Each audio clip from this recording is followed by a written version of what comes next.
बिस्मिल्लाहिर्रहमानिर्रहीम, अस्सलाम वालेकुम। A1 टीवी के साथ मैं हूं अदील मुमताज। शामिल करेंगे news headlines.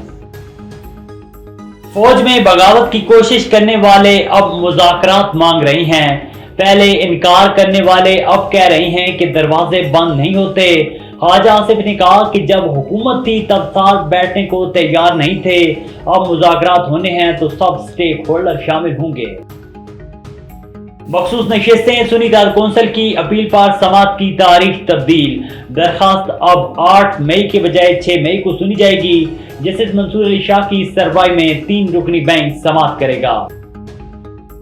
Pink bus service को अवाम ने खूब सराहा। वज़ीर आला सिंध मुराद अली शाह ने कहा है कि अवामी सहूलत के वादे पर कार बंद है। ट्रांसपोर्ट सेक्टर को डिजिटलाइजेशन की जानिब गामजन किया। पीपल्स बस सर्विस के लिए स्मार्ट कार्ड जारी किया। शहजीर इनाम मेमन ने कहा है कि ऑटोमेटिक सिस्टम से किराए की कलेक्शन में शफाफियत आएगी। पूरी यूरोप में खवातीन के लिए कोई अलग सर्विस नहीं।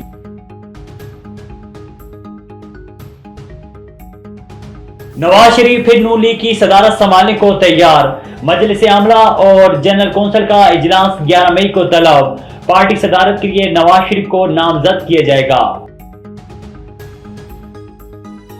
और हुकूमत का गंदम स्कैंडल के जिम्मेदारान के एहतसाब का फैसला।